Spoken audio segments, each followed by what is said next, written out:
ಎಲ್ಲರಿಗೂ ನನ್ನ ನಮಸ್ಕಾರಗಳು. 6ನೇ ತರಗತಿ ವಿದ್ಯಾರ್ಥಿ ಚಟುವಟಿಕೆ ಪುಸ್ತಕದ ಶೀರ್ಷಿಕೆ 3. ಆ ಒಂದು ಶೀರ್ಷಿಕೆ ಹೆಸರು ಸಂಖ್ಯೆಗಳೊಂದಿಗೆ ಆಟ ಅನ್ನುವಂಥದ್ದು. ಶೀರ್ಷಿಕೆ 3 ಕಲಿಕಾ ಫಲ 3. ಇಲ್ಲಿ ಏನೇನು ಅಭ್ಯಾಸವನ್ನ ಮಾಡ್ತೀವಿ, ಸಮ, ಬೆಸ, ಭಾಜ್ಯ, ಸಹಭಾಜ್ಯ ಇತ್ಯಾದಿ ಸಂಖ್ಯೆಗಳನ್ನ ವಿಶಾಲವಾಗಿ ವಿನ್ಯಾಸದ ಮೂಲಕ ಗುರುತಿಸುವರು. ನಿರ್ದಿಷ್ಟ ಸನ್ನಿವೇಶಕ್ಕೆ ಮಸ ಮತ್ತು ಲಸಾಗು ಲಘುತ್ತಮ ಸಾಮಾನ್ಯ ಗುಣಕಗಳನ್ನು ಅನ್ವಯಿಸುವರು ಅಂತ. ಕಲಿಕಾ ಫಲದ ವಿವರಣೆಯನ್ನು ನೋಡೋಣ. ಚಟುವಟಿಕೆಗಳ ಮೂಲಕ ಸಮ ಮತ್ತು ಬೆಸ ಸಂಖ್ಯೆಗಳನ್ನು ವಿಂಗಡಿಸಿ ತಿಳಿದುಕೊಳ್ಳುವುದರಿಂದ ಕೊಟ್ಟಿರುವ ಸಂಖ್ಯೆ ಯಾವೆಲ್ಲ ಸಂಖ್ಯೆಗಳಿಂದ ಭಾಗವಾಗುತ್ತದೆ ಎಂದು ತಿಳಿದುಕೊಳ್ಳುವೆನು. ಭಾಜ್ಯ, ಸಹಭಾಜ್ಯ ತಿಳಿದುಕೊಂಡು ಸಂಖ್ಯಾ ಸರಣಿ ಲೆಕ್ಕಗಳನ್ನು ಬಿಡಿಸುವೆನು. ನಿತ್ಯ ಜೀವನದಲ್ಲಿ ಕಂಡುಬರುವ ಸಮಸ್ಯೆಗಳಿಗೆ ಮಸ ಮತ್ತು ಲಸಾಗು ನಿಯಮ ಬಳಸಿ ಪರಿಹಾರವನ್ನ ಕಂಡುಹಿಡಿಯುವೆನು ಅನ್ನೋದು. ಈಗ ಮೊದಲನೇ ಚಟುವಟಿಕೆ 3.1 ಅನ್ನು ನೋಡೋಣ. ಸಮ ಮತ್ತು ಬೆಸ ಸಂಖ್ಯೆಗಳು ಅಂತ. 2ರ ಮೊದಲ 14 ಗುಣಗಳನ್ನ ಬರೆಯಿರಿ. ಗುಣಕಗಳು ಅಂದ್ರೆ ಎರಡರ ಅಪವರ್ತ್ಯಗಳು ಅಂತ. 2ರ ಅಪವರ್ತ್ಯಗಳು 14 ಅಪವರ್ತ್ಯಗಳನ್ನ ಬರೆಯಿರಿ. ಇವುಗಳ ಬಿಡಿ ಸ್ಥಾನದ ಅಂಕಿಗಳನ್ನು ಗುರುತಿಸಿ ಬರೆ. ಈ ಸಂಖ್ಯೆಗಳನ್ನು 2ರಿಂದ ಭಾಗಿಸಿ ಬರುವ ಶೇಷ ಏನು, ಇದರಿಂದ ನೀನೇನು ತಿಳಿಯುವೆ ಅಂತ. ಇಲ್ಲಿ 2ರ ಗುಣಕಗಳನ್ನ ಬರೆದಾಗ ಅದನ್ನ 2ರಿಂದ ಭಾಗಿಸಿದಾಗ ಬರುವ ಶೇಷ 0 ಆಗಿರುತ್ತೆ. ಇದರಿಂದ ನಮಗೆ ಏನ್ ತಿಳಿಯುತ್ತೆ ಅಂದ್ರೆ ಒಂದು ನಿಯಮವನ್ನ ಗೊತ್ತಾಗುತ್ತೆ. ಇಂತಹ ಸಂಖ್ಯೆಗಳನ್ನ ಸಮ ಸಂಖ್ಯೆಗಳು ಎನ್ನುತ್ತೇವೆ. ಇದರ ಆಧಾರದಲ್ಲಿ ಮುಂದೆ ಕೊಟ್ಟಿರುವ ಸಂಖ್ಯೆಗಳನ್ನು ಸಮ ಮತ್ತು ಬೆಸ ಸಂಖ್ಯೆಗಳಾಗಿ ಗುಂಪು ಮಾಡಿ. ಅಂದ್ರೆ ಇಲ್ಲಿ ನಾವು 2ರ ಗುಣಕಗಳಂದ್ರೆ ಬಿಡಿ ಸ್ಥಾನದಲ್ಲಿ ನಾವು ಅವುಗಳನ್ನ ಬರೆದಾಗ 0, 2, 4 ಮತ್ತು 6, 8 ಇವು ಯಾವ ಸಂಖ್ಯೆಯ ಬಿಡಿ ಸ್ಥಾನದಲ್ಲಿ ಈ ಸಂಖ್ಯೆಗಳನ್ನು ಬರುತ್ತವೆಯೋ ಅವೆಲ್ಲವುಗಳನ್ನ ನಾವು ಸಮ ಸಂಖ್ಯೆಗಳು ಅಂತ ಕರಿತೀವಿ. ಹಾಗಾಗಿ ಇಲ್ಲಿ ಕೊಟ್ಟಿರುವ ಎಲ್ಲ ಸಂಖ್ಯೆಗಳನ್ನ ನಾವು ನೋಡ್ಕೊಂಡು ಇಲ್ಲಿ ಬಿಡಿ ಸ್ಥಾನದಲ್ಲಿ 0, 2, 4, 6, 8 ಹೊಂದಿರುವ ಅಂಕಿಗಳು ಯಾವುವು ಮತ್ತು ಇಲ್ಲಿ ಬಂದಿರತಕ್ಕಂಥವು ಬರದೇ ಇರತಕ್ಕಂಥವು ಯಾವುವು ಅಂತಕ್ಕಂಥ ಈ ಕಡೆ ಬರಿತೀವಿ. ಈ ಕಡೆ ಬಂದಿರತಕ್ಕಂಥ ಎಲ್ಲ ಗುಂಪಿನಲ್ಲಿ ಬಂದಿರತಕ್ಕಂಥ ಎಲ್ಲವುಗಳು ಸಮ ಸಂಖ್ಯೆಗಳಾಗಿರ್ತವೆ. ಈ ಕಡೆ ಬಂದಿರುವಂತಹ ಗುಂಪಿನಲ್ಲಿ ಬಂದಿರುವಂತಹ ಎಲ್ಲ ಸಂಖ್ಯೆಗಳು ಇದು ಬೆಸ ಸಂಖ್ಯೆಗಳನ್ನಾಗಿರುತ್ತವೆ. ಇಲ್ಲಿ ನಾನು ಪ್ರತಿಯೊಂದಕ್ಕೂ ಉತ್ತರವನ್ನು ಇಲ್ಲಿ ಬರೆದಿದ್ದೇನೆ. ಈಗ 2 ಗುಂಪಿನ ಸಂಖ್ಯೆಗಳನ್ನು 2ರಿಂದ ಭಾಗಿಸಿದಾಗ ಮೇಲೆ ಪ್ರಶ್ನೆಗೆ ಉತ್ತರಿಸಿದ್ದೇನೆ. ಬಿಡಿ ಸ್ಥಾನದಲ್ಲಿ 0, 2, 4, 6, 8 ಗಳಿರುವ ಸಂಖ್ಯೆಗಳ ಶೇಷ ಏನಾಗಿರುತ್ತೆ, 0 ಆಗಿರುತ್ತೆ. ಬಿಡಿ ಸ್ಥಾನದಲ್ಲಿ 1, 3, 5, 7, 9 ಗಳಿರುವ ಸಂಖ್ಯೆಗಳನ್ನ ಭಾಗಿಸಿದಾಗ ಶೇಷ ಎಷ್ಟು ಬರುತ್ತೆ, 1 ಬರುತ್ತೆ. ಉದಾಹರಣೆಗೆ ಇದಕ್ಕೆ ನಾವು 2ರಿಂದ ಭಾಗಿಸಿ ಶೇಷ 1. ಇವೆಲ್ಲ ಸಂಖ್ಯೆಗಳನ್ನ 2ರಿಂದ ಭಾಗಿಸಿದಾಗ ಬರುವಂತಹ ಶೇಷ ಎಷ್ಟಾಗಿರುತ್ತೆ, 1 ಅನ್ನುವಂತಹ ಉತ್ತರ. ನೀವೇನು ತೀರ್ಮಾನಿಸಿ ಅಂತ ಕೇಳಿದ್ದಾರೆ. 2ರ ಗುಣಕಗಳ ಸಂಖ್ಯೆಗಳನ್ನು ನಾವೇನಂತ ಕರಿತೀವಿ, ಸಮ ಸಂಖ್ಯೆಗಳು. 2ರ ಗುಣಕಗಳು, 2ರ ಅಪವರ್ತ್ಯಗಳು ಅಥವಾ ಬಿಡಿ ಸ್ಥಾನದಲ್ಲಿ 0, 2, 4, 2, 8 ಬರುವಂತಹ ಸಂಖ್ಯೆಗಳನ್ನು ನಾವು ಸಮ ಸಂಖ್ಯೆಗಳು ಅಂತ ಕರಿತೀವಿ. 2ರ ಗುಣಕಗಳಾಗಿರದ ಸಂಖ್ಯೆಗಳನ್ನು ನಾವು ಬೆಸ ಸಂಖ್ಯೆಗಳು ಅಂತ ಕರಿತೀವಿ. ಅವು ಬಿಡಿ ಸ್ಥಾನದಲ್ಲಿ 0, 2, 4, 6, 8 ಬರದೇ ಇರುವಂತವು ಅಂತ. ಇನ್ನು ಚಟುವಟಿಕೆ 3.2 ನೋಡೋಣ. 1, 2 ಅಥವಾ 3 ಅಂಕಿಯ ಯಾವುದಾದರೂ 6 ಅಥವಾ 8 ಸಮ ಸಂಖ್ಯೆಗಳನ್ನ ಬರೆಯಿರಿ. ಪ್ರತಿ ಸಂದರ್ಭದಲ್ಲೂ 2 ಸಮ ಸಂಖ್ಯೆಗಳ ಮೊತ್ತ ಕಂಡುಹಿಡಿಯಿರಿ. ನಿಮ್ಮ ತೀರ್ಮಾನ ಏನು ಅಂತ. ಯಾವುದೇ 2 ಸಮ ಸಂಖ್ಯೆಗಳ ಸಾಮಾನ್ಯೀಕರಣ ರೂಪವನ್ನು ಕೊಟ್ಟರೆ ಸಮಸಂಖ್ಯೆ ಮತ್ತು ಸಮಸಂಖ್ಯೆಗಳನ್ನ ಕೂಡಿಸಿದಾಗ ಯಾವಾಗಲೂ ಸಮಸಂಖ್ಯೆ ಆಗಿರುತ್ತೆ. ಉದಾಹರಣೆಗೆ 324 ತೆಗೆದುಕೊಳ್ಳಿ, ಮತ್ತೊಂದು 490 ತೆಗೆದುಕೊಳ್ಳಿ. ಇವೆರಡೂ ಸಮಸಂಖ್ಯೆಗಳನ್ನ ಕೂಡಿಸಿದಾಗ ಬರುವಂತಹ ಮೊತ್ತ ಏನಾಗಿರುತ್ತದೆ, ಅದು ಸಮಸಂಖ್ಯೆನೇ ಆಗಿರುತ್ತೆ ಅಂತಕ್ಕಂಥ ಉತ್ತರ. ಇಲ್ಲಿ ಸಮಸಂಖ್ಯೆಗಳ ಮೊತ್ತ ಸಮಸಂಖ್ಯೆನೇ ಆಗಿರುತ್ತೆ ಅನ್ನುವಂಥದ್ದು. ಎರಡನೇದು, ಇಲ್ಲಿ ಕೊಟ್ಟಿರುವ 2, 3 ಅಂಕಿಯ 3 ಅಥವಾ 4 ಅಂಕಿಯ ಸಮ ಅಥವಾ ಬೆಸ ಸಂಖ್ಯೆಗಳನ್ನ ಬರೆಯಿರಿ. ಪ್ರತಿ ಸಂದರ್ಭದಲ್ಲಿಯೂ ಒಂದು ಸಮಸಂಖ್ಯೆ ಮತ್ತು ಒಂದು ಬೆಸ ಸಂಖ್ಯೆಯ ಮೊತ್ತ ಕಂಡುಹಿಡಿಯಿರಿ. ನಿಮ್ಮ ತೀರ್ಮಾನ ಏನಂತ. ಸಮಸಂಖ್ಯೆ ಮತ್ತು ಬೆಸ ಸಂಖ್ಯೆಯನ್ನ ಕೂಡಿಸಿದಾಗ ಮೊತ್ತ ಯಾವಾಗಲೂ ಏನಾಗಿರುತ್ತೆ, ಬೆಸ ಸಂಖ್ಯೆನೇ ಆಗಿರುತ್ತೆ. ಉದಾಹರಣೆಗೆ 315 ಬೆಸ ಸಂಖ್ಯೆ ತಗೊಂಡಿದ್ದೇನೆ. ಅದೇ ರೀತಿ ನಾನು 300 ಅಂತಕ್ಕಂಥದ್ದು ಸಮಸಂಖ್ಯೆಯನ್ನು ತೆಗೆದುಕೊಂಡಿದ್ದೇನೆ. ಇಲ್ಲಿ ಕೂಡಿಸಿದಾಗ 5, 1, 6 ಯಾವಾಗಲೂ ಒಂದು ಬೆಸ ಸಂಖ್ಯೆ ಮತ್ತು ಒಂದು ಸಮಸಂಖ್ಯೆಯನ್ನು ಕೂಡಿಸಿದಾಗ ಮೊತ್ತ ಯಾವಾಗಲೂ ಬೆಸ ಸಂಖ್ಯೆನೇ ಆಗಿರುತ್ತೆ ಅನ್ನುವಂಥ ಉತ್ತರ. ಇನ್ನಿಲ್ಲಿ 1, 2 ಅಥವಾ 3 ಅಂಕಿಯ ಯಾವುದಾದರೂ 1, 2 ಅಥವಾ 3 ಯಾವುದಾದ್ರೂ ಅಂಕಿಯ 6 ಅಥವಾ 8 ಬೆಸ ಸಂಖ್ಯೆಗಳನ್ನ ಬರೆಯಲಿ. ಪ್ರತಿ ಸಂದರ್ಭದಲ್ಲೂ 2 ಬೆಸ ಸಂಖ್ಯೆಗಳ ಮೊತ್ತ ಕಂಡುಹಿಡಿದ್ರೆ ನಿಮ್ಮ ತೀರ್ಮಾನವೇನಂತ ಕೇಳಿದ್ರೆ ಬೆಸ ಸಂಖ್ಯೆ ಮತ್ತು ಬೆಸ ಸಂಖ್ಯೆಗಳನ್ನ ಕೂಡಿಸಿದಾಗ ಯಾವಾಗಲೂ ಸಮಸಂಖ್ಯೆ ಆಗುತ್ತೆ. ಉದಾಹರಣೆಗೆ 3 ಬೆಸ ಸಂಖ್ಯೆ ಇದೆ, 5 ಬೆಸ ಸಂಖ್ಯೆ ಇದೆ. 5, 3 ಕೂಡಿಸಿದಾಗ 8 ಅನ್ನುವಂತ ಉತ್ತರ. ಇದು ಸಮಸಂಖ್ಯೆ ಆಗುತ್ತೆ. ಹಾಗಾಗಿ ಯಾವುದೇ 2 ಬೆಸ ಸಂಖ್ಯೆಗಳ ಮೊತ್ತ ಸಮಸಂಖ್ಯೆ, ಯಾವುದೇ 2 ಸಮಸಂಖ್ಯೆಗಳ ಮೊತ್ತ ಸಮಸಂಖ್ಯೆ.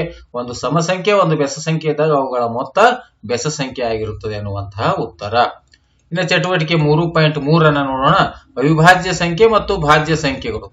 ಇಲ್ಲಿ ನಾನು ಪ್ರತಿಯೊಂದು ಸಂಖ್ಯೆ ಅಪವರ್ತನಗಳು 1ರಿಂದ ಭಾಗ ಹೋಗುತ್ತೆ, 2 1 ಮತ್ತು 2ರಿಂದ ಭಾಗ ಹೋಗುತ್ತೆ, 3 1 ಮತ್ತು 3ರಿಂದ ಭಾಗ ಹೋಗುತ್ತೆ, 4 1 2 4ರಿಂದ ಆ ಅಪವರ್ತನಗಳ ಸಂಖ್ಯೆಯಲ್ಲಿ 1 ಇದೆ, ಇಲ್ಲಿ 2 ಇವೆ, ಇಲ್ಲಿ 2 ಇವೆ, ಇಲ್ಲಿ 3 ಇವೆ, ಇಲ್ಲಿ 2 ಇವೆ. ಅಂದ್ರೆ ಎಲ್ಲ ಸಂಖ್ಯೆಗಳಿಗೆ ನಾನು ಅಪವರ್ತನಗಳನ್ನೆಲ್ಲವನ್ನ ಬರ್ತೀನಿ. 11ಕ್ಕೆ 1 11 2 ಇದೆ, 12ಕ್ಕೆ 1 2 3 4 6 ಮತ್ತು 12 ರಿಂದ 12ನ ಭಾಗ ಹೋಗುತ್ತೆ. ಒಟ್ಟು ಅಪವರ್ತನಗಳ ಸಂಖ್ಯೆಯಲ್ಲಿ 6 ಅನ್ನುವಂಥದ್ದು. ಇದರ ಅರ್ಥ ಈ ಮೇಲಿನ ಕೋಷ್ಟಕದಿಂದ ನಾವು ಏನೇನು ತಿಳಿದುಕೊಳ್ತೀವಿ ಅಂತಕ್ಕಂಥ ನೋಡೋಣ. ಮುಂದಿನ ಕೋಷ್ಟಕದಲ್ಲಿ ಕೆಲವು ಸಂಖ್ಯೆಗಳನ್ನು ನೀಡಿದೆ, ಅವುಗಳ ಅಪವರ್ತನಗಳನ್ನು ಬರೆದು ಅಪವರ್ತನಗಳ ಸಂಖ್ಯೆಯನ್ನು ಬರೆಯಿರಿ. ಈ ಸಂಖ್ಯೆಗಳನ್ನ ಗುಂಪುಗಳಾಗಿ ವಿಂಗಡಿಸಿ. ಇಲ್ಲಿ ಏನು ಬರೆದಿವಿ ಅವುಗಳನ್ನ ನಾವು ತೆಗೆದುಕೊಂಡಾಗ ಕೇವಲ ಒಂದು ಅಪವರ್ತನ ಹೊಂದಿರುವ ಗುಂಪು 1, ಅಪವರ್ತನ ಸಂಖ್ಯೆ 2 ಮಾತ್ರ ಹೊಂದಿರುವ ಸಂಖ್ಯೆಗಳ ಗುಂಪು ಇಲ್ಲಿ ಈ ಕಡೆ ಇಷ್ಟಿದೆ. ಅಪವರ್ತನ ಸಂಖ್ಯೆ 2ಕ್ಕಿಂತ ಹೆಚ್ಚು ಹೊಂದಿರುವ ಸಂಖ್ಯೆಗಳ ಗುಂಪು ಅಂತ ಕೇಳಿದ್ದಾರೆ. ಒಂದೇ ಒಂದು ಅಪವರ್ತನ ಹೊಂದಿದೆ ಯಾವುದು ಅಂದ್ರೆ ಅದು 1 ಅನ್ನುವಂತ ಸಂಖ್ಯೆಗೆ. ಇನ್ನು 2 ಅನ್ನುವಂತ ಸಂಖ್ಯೆಗೆ ಎರಡೆರಡು ಅಪವರ್ತನಗಳು ಬಂದಿರತಕ್ಕಂಥ 2 3 5 7 11 3 ಇವೆಲ್ಲವುಗಳಿಗೆ ಎರಡೆರಡು ಅಪವರ್ತನಗಳನ್ನ ಬರುತ್ತವೆ.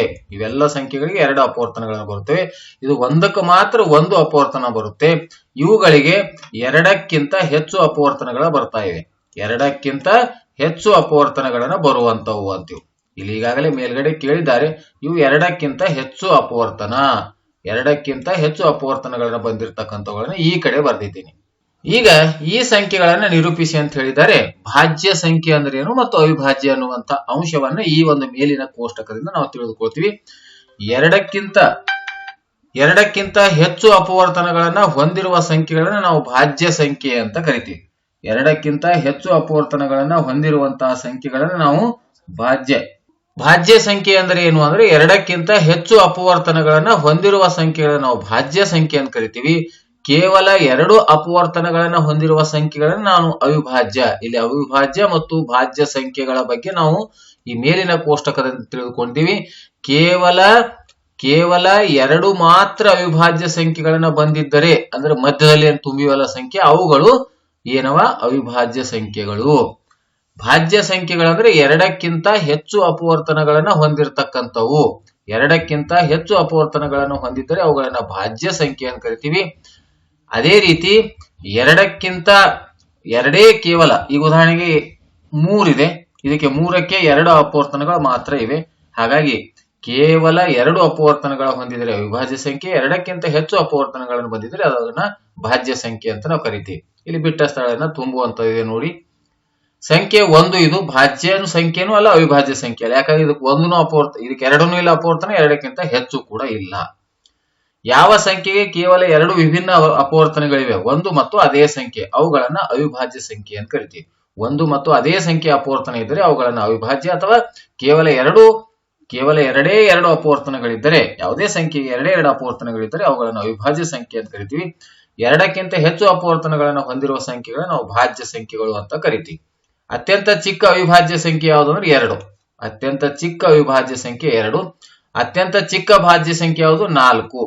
ಈ ಉದಾಹರಣೆಗೆ ನಾವು ಈಗ ಭಾಜ್ಯ ಸಂಖ್ಯೆಯಲ್ಲಿ ತೆಗೆದುಕೊಂಡಾಗ ನಾವು ಭಾಜ್ಯ ಸಂಖ್ಯೆ ಸ್ಟಾರ್ಟ್ ಆಗದೆ 4ರಿಂದ. ಯಾಕ 1 ಭಾಜ್ಯನೂ ಅಲ್ಲ ಅವಿಭಾಜ್ಯ ಅಲ್ಲ, 2 ಕೇವಲ 2 ಅಪವರ್ತನವ, ಇದು ಅವಿಭಾಜ್ಯ ಸಂಖ್ಯೆ, 3 ಅವಿಭಾಜ್ಯ ಸಂಖ್ಯೆ ಇದೆ, 4 ಅತ್ಯಂತ ಚಿಕ್ಕ ಭಾಜ್ಯ ಸಂಖ್ಯೆ ಯಾವುದು 4. ಏಕೈಕ ಸಮ ಮತ್ತು ಅವಿಭಾಜ್ಯ 2 ಅವಿಭಾಜ್ಯ ಸಂಖ್ಯೆ ಇದೆ, ಸಮನೂ ಇದೆ. ಹಾಗಾಗಿ ಸಮ ಮತ್ತು ಅವಿಭಾಜ್ಯ ಸಂಖ್ಯೆ ಇರುವಂತಹ ಏಕೈಕ ಸಂಖ್ಯೆ ಯಾವುದು 2 ಅನ್ನುವಂತ ಉತ್ತರ. ಮುಂದಿನ ಸಾಲಿನಲ್ಲಿರುವ ಸಂಖ್ಯೆಯು ಕಾಲಂನಲ್ಲಿರುವ ಸಂಖ್ಯೆಯಿಂದ ಭಾಗಿಸಬಹುದಾದ್ರೆ ಬಾಕ್ಸ್ ನಲ್ಲಿ ಗುರುತನ್ನ ಹಾಕಿ. ಈ 128 2ರಿಂದ ಭಾಗ ಹೋಗುತ್ತೆ. ಹೌದು, ಕೊನೆಗೆ ಬಿಡಿ ಸ್ಥಾನದಲ್ಲಿ 0 2 4 6 8 ಇದೆ. ಹಾಗಾಗಿ 2ರಿಂದ 3ರಿಂದ ಇದು ಭಾಗ ಹೋಗುತ್ತೆ ಅಂದ್ರೆ ಇವೆಲ್ಲ ಸಂಖ್ಯೆಗಳನ್ನ ಕೂಡಿಸ್ಬೇಕು. 8 2 10 1 11 11 3ರಿಂದ ಹೋಗುವುದಿಲ್ಲ ಅಂದ್ರೆ ಆ ಸಂಖ್ಯೆ 3ರಿಂದ ಭಾಗ ಹೋಗುವುದಿಲ್ಲ. ಕೊನೆ 2 ಅಂಕಿಗಳು ಅಂದ್ರೆ ಇಲ್ಲಿ ಆ ಮೊತ್ತ ಕೂಡಿಸಿದಾಗ 3ರಿಂದ ಹೋದ್ರೆ ಅದು 3ರ ಭಾಜ್ಯತೆ ನಿಯಮ. 4ರಿಂದ ಭಾಗ ಹೋಗ್ಬೇಕಾದ್ರೆ ಕೊನೆ 2 ಅಂಕಿಗಳನ್ನ 4ರಿಂದ ಭಾಗ ಹೋಗುತ್ತದೆ ಅಂತಕ್ಕಂಥದನ್ನ ಇಲ್ಲಿ ಭಾಗಾಕಾರವನ್ನ ನೋಡಿ ಕಾಲಂನಲ್ಲಿ ಸಂಖ್ಯೆಯಿಂದ ಭಾಗಿಸಬಹುದಾದ್ರೆ ಬಾಕ್ಸ್ ನಲ್ಲಿ ಈ ಗುರುತನ್ನ ಹಾಕಿ ಅಂತ ಹೇಳಿದ್ರೆ, ಭಾಗ ಹೋಗದರೆ ಈ ಗುರುತನ್ನ ಹಾಕಿ ಅಂತ ಹೇಳಿದ್ರೆ ಇಲ್ಲಿ ಯಾವ್ಯಾವ ಭಾಗ ಹೋಗ್ತಾವ ಎಲ್ಲವುಗಳಿಗೆ ನಾನು ಇಲ್ಲಿ ಕರೆಕ್ಟ್ ಆಗಿ ಹಾಕಿದ್ದೇನೆ. ಈಗ 5ರಿಂದ ಭಾಗ ಹೋಗುವುದಿಲ್ಲ ಅಂದ್ರೆ ಬಿಡಿ ಸ್ಥಾನದಲ್ಲಿ 0 ಮತ್ತು 5 ಇದ್ರೆ ಅದು 5ರಿಂದ ಭಾಗ ಹೋಗುತ್ತೆ. 6ರಿಂದ ಭಾಗ ಹೋಗ್ಬೇಕಾದ್ರೆ ಅದು 3ರಿಂದ ಭಾಗ ಹೋಗಿ ಅದು ಸಮ ಸಂಖ್ಯೆ ಆಗಿರ್ಬೇಕು. 3ರಿಂದ ಭಾಗ ಹೋಗಿಲ್ಲ ಅಂದ್ರೆ ಅದು 6ರಿಂದ ಭಾಗ ಹೋಗುವುದಿಲ್ಲ. 7ರಿಂದ ಭಾಗಾಕಾರ ಮಾಡಿ ನೋಡಿ, 9ರಿಂದ ನೋಡಿ 9 ಅಂದ್ರೆ 8 2 10 1 11 3 ಮತ್ತು 9ರ ಭಾಜ್ಯತೆ ನಿಯಮ ಸೇಮ್ ಇದೆ.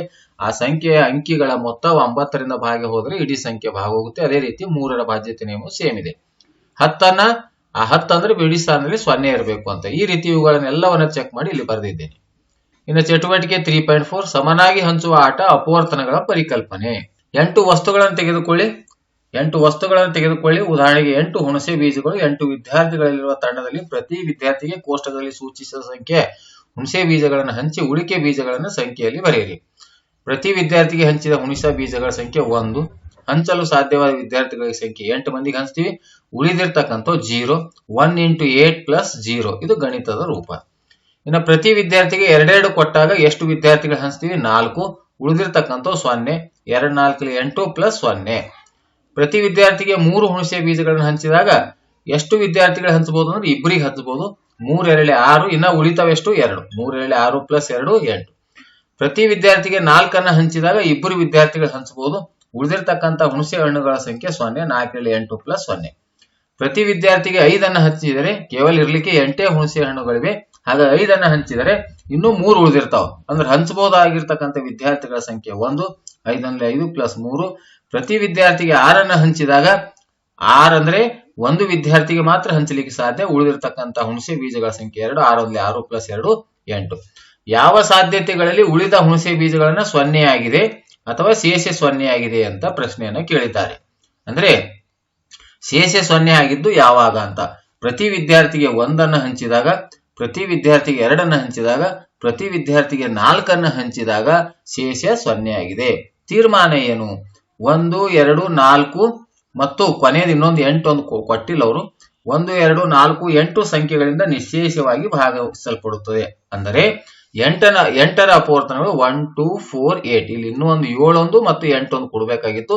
8 ಕೊಟ್ಟಾಗ ಒಂದು ವಿದ್ಯಾರ್ಥಿಗೆ ಹಂಚಬಹುದು. ಉಳಿದಿರ್ತಕ್ಕಂಥ 0 ಅಂತಂದಾಗ ಇಲ್ಲಿ 1 2 4 8 ಅನ್ನುವಂತಹ ಸಂಖ್ಯೆಗಳಿಂದ ನಿಶ್ಶೇಷವಾಗಿ ಭಾಗಿಸಲ್ಪಡುತ್ತದೆ. ಅಂದ್ರೆ 8ರ ಅಪವರ್ತನ ಯಾವುದು? 1 2 4 8 ಅಂತಕ್ಕಂಥದ್ದು. ಇನ್ನ ಚಟುವಟಿಕೆ 3.5 ಇದೆ.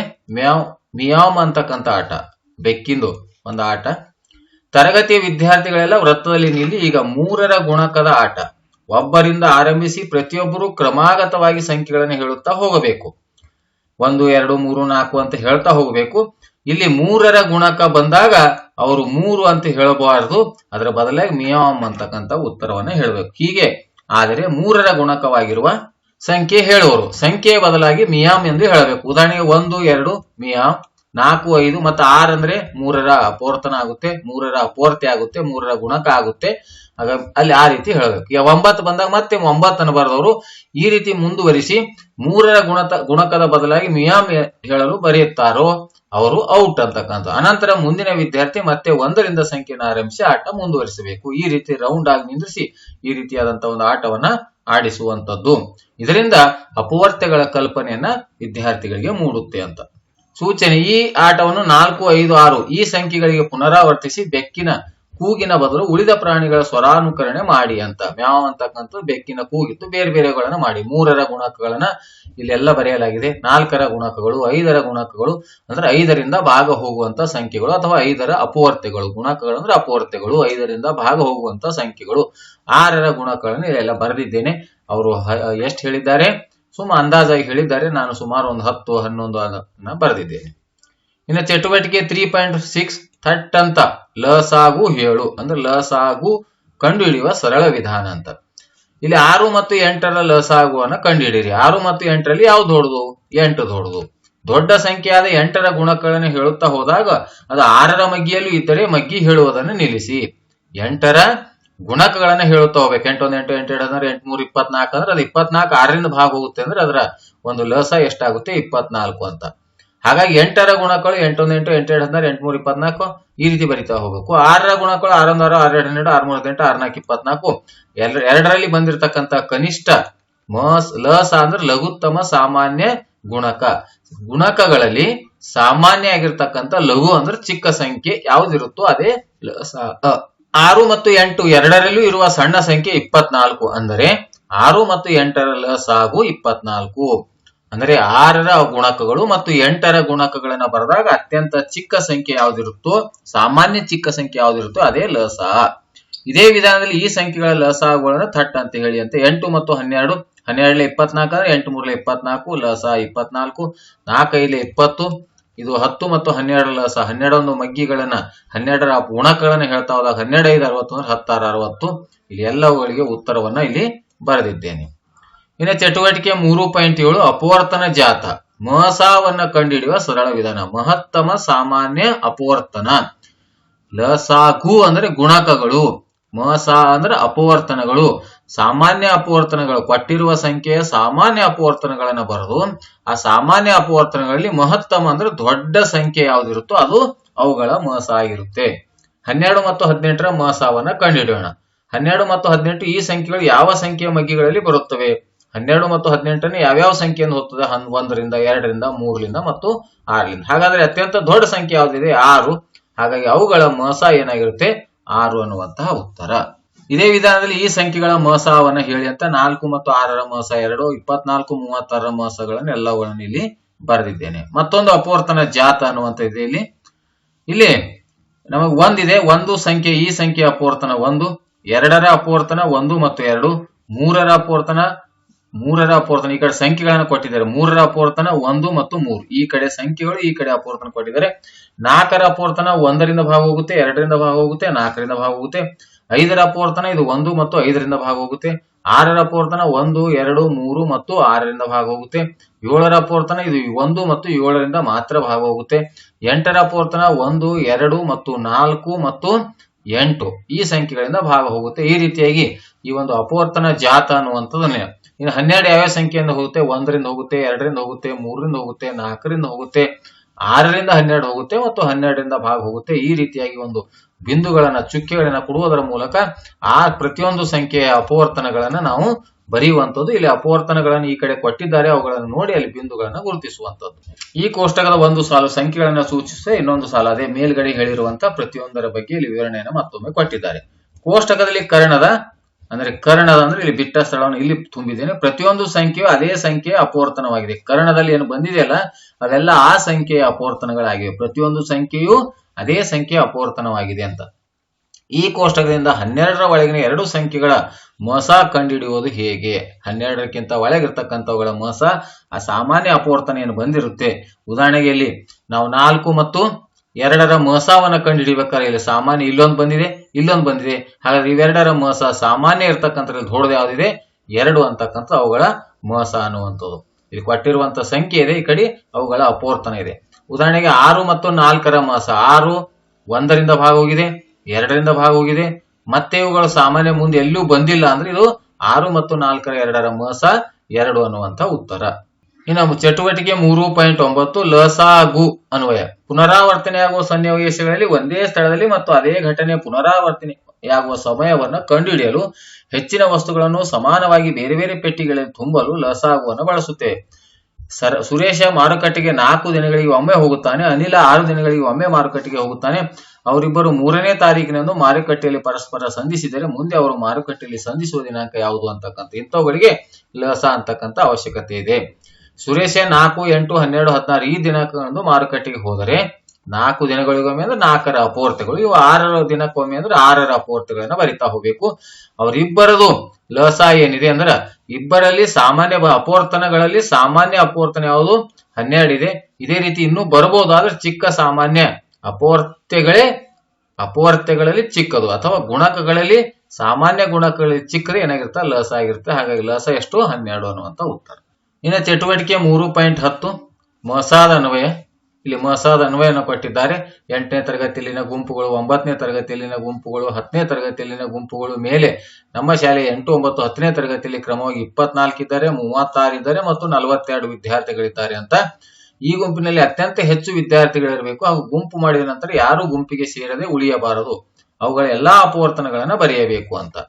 ಇಲ್ಲಿ 8ನೇ ತರಗತಿಯ 24ರ ಎಲ್ಲಾ ಅಪವರ್ತನಗಳನ್ನು ಬರೆಯಲಾಗಿದೆ. 9ನೇ ತರಗತಿಯ ಎಲ್ಲಾ ಅಪವರ್ತನಗಳನ್ನು ಬರೆಯಲಾಗಿದೆ. 10ನೇ ತರಗತಿಯ ಎಲ್ಲಾ ಅಪವರ್ತನಗಳಂದ್ರೆ 42ರ ಎಲ್ಲಾ ಅಪವರ್ತನಗಳನ್ನು ಇಲ್ಲಿ ಬರೆಯಲಾಗಿದೆ ಅಂತ.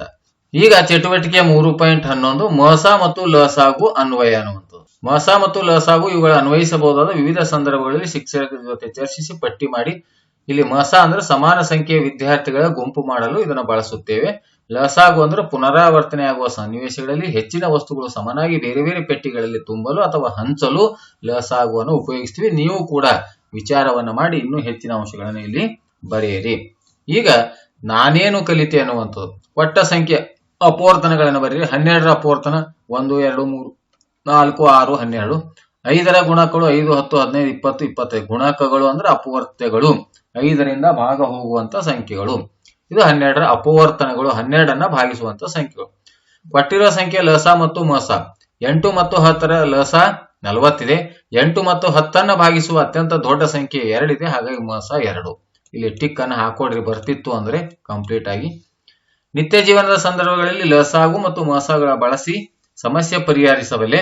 16 ಅಡಿ ಉದ್ದ, 16 ಅಡಿ ಅಗಲ, 12 ಅಡಿ ಇರುವ ಕೋಣಿಗೆ ಟೈಲ್ಸ್ ಹಾಸಬೇಕಾಗಿದೆ. ಟೈಲ್ಸ್ ಉಳಿಯದಂತೆ ಕೋಣಿಗೆ ಪೂರ್ತಿ ಟೈಲ್ಸ್ ಹಾಸಲು ಬಳಸಬಹುದಾದ ಅತ್ಯಂತ ದೊಡ್ಡ ಅಳತೆ ಚೌಕದ ಟೈಲ್ಸ್ ನ ಬಾಹುವಿನ ಅಳತೆ ಎಷ್ಟು ಅಂತ ಕೇಳಿದರೆ 16 ಮತ್ತು 12ರ ಮಸವನ್ನ ಕಂಡುಹಿಡಿದಾಗ 4 ಬರುತ್ತೆ.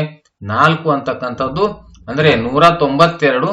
ಅದನ್ನ 16ರಿಂದ ಭಾಗಿಸಿದಾಗ 12 ಬರುತ್ತೆ. ಅದರದ ಒಟ್ಟು 12 ಅಂದ್ರೆ 12 ಟೈಲ್ಸ್ ಗಳನ್ನ ಹಾಕಬೇಕು. ಹಾಗಾಗಿ ಅವುಗಳ ಮಸ ಎಷ್ಟಾಗುತ್ತೆ 4 ಅಂತಕ್ಕಂಥ ಉತ್ತರ. ಟೈಲ್ಸ್ ನ ಬಾಹುವಿನ ಅಳತೆ 4/4 ಆಗಿರಬೇಕು. 4/4 ಆಗಿರಬೇಕು. ಇದನ್ನ ಭಾಗಿಸಿದಾಗ ಬರುವಂತ ಟೈಲ್ಸ್ ಗಳ ಸಂಖ್ಯೆ 2 ಪ್ರಶ್ನೆ ಕೇಳಿದ್ದಾರೆ. ಬಾಹುವಿನ ಅಳತೆ ಎಷ್ಟು, ಇಂತ ಎಷ್ಟು ಟೈಲ್ಸ್ ಬೇಕು ಅಂತ. ನಾವು ಎಷ್ಟು ಬಾಹುವಿನ ಅಳತೆ ಅಂದ್ರೆ ಅದನ್ನ ಮಸ ಕಂಡು ಹಿಡಿದಾಗ ಮಸ 4 ಬಂತು. ಬಾಹುವಿನ ಅಳತೆ ಎಷ್ಟಿದೆ 4/4. ಎಷ್ಟು ಟೈಲ್ಸ್ ಗಳು ಬೇಕು ಅಂದ್ರೆ 4 4 16. ಒಟ್ಟು ವಿಸ್ತೀರ್ಣಕ್ಕೆ 16 12 192 ಅಂದ್ರೆ ಅದಕ್ಕೆ 4 4 16ರಿಂದ ಭಾಗಿಸಿದಾಗ ಬೇಕಾಗುವಂತ ಟೈಲ್ಸ್ ಗಳ ಸಂಖ್ಯೆ 12. ಇನ್ನು ನಿತ್ಯ ಜೀವನದ ಸಂದರ್ಭದಲ್ಲಿ ಲಸಾಗು ಮಸಾಗುಗಳನ್ನು ಬಳಸುವ ಸಂದರ್ಭಗಳನ್ನ ಪಟ್ಟಿ ಮಾಡಬಲ್ಲೆ ಅಂದ್ರೆ ಅಲ್ಲಿ ಮೇಲ್ಗಡೆ ಈಗಾಗಲೇ ಬರೆದಿದ್ದೇವೆ. ವ್ಯಾಪಾರಿಗಳು ಲಸಾಗು ಮತ್ತು ಮಸಾಗಳನ್ನು ಬಳಸಿ ಯಾವೆಲ್ಲ ಲೆಕ್ಕಾಚಾರಗಳನ್ನು ಮಾಡುತ್ತಾರೆ ಎಂದು ಪಟ್ಟಿ ಮಾಡಿ ಅಂತ ಈಗಾಗಲೇ ವ್ಯಾಪಾರದ ಕೂಡ ಮೇಲ್ಗಡೆ ಬರೆಯಲಾಗಿದೆ. ಆದ್ಮೇಲೆ ಈ ರೀತಿಯಾಗಿ ನಿರಂತರವಾಗಿ 6ನೇ ತರಗತಿ ವಿದ್ಯಾರ್ಥಿ ಚಟುವಟಿಕೆ ಪುಸ್ತಕದ ಸಂಪೂರ್ಣವಾದಂತಹ ಪರಿಹಾರಗಳನ್ನು ನೀಡ್ತಾ ಇದ್ದೀನಿ. ವಿಡಿಯೋ ಇಷ್ಟವಾದರೆ ದಯವಿಟ್ಟು ಲೈಕ್ ಮಾಡಿ ಮತ್ತು ಶೇರ್ ಮಾಡಿ ಮತ್ತು ಸಬ್ಸ್ಕ್ರೈಬ್ ಮಾಡಿ ಅನ್ನುವಂತ ಮಾತನ್ನ ಹೇಳುತ್ತಾ ಮತ್ತೊಮ್ಮೆ ಈ ವಿಡಿಯೋವನ್ನು ತಾವು ಕೊನೆವರೆಗೆ ನೋಡಿದ್ದಕ್ಕಾಗಿ ತಮ್ಮೆಲ್ಲರಿಗೂ ನನ್ನ ನಮಸ್ಕಾರಗಳು.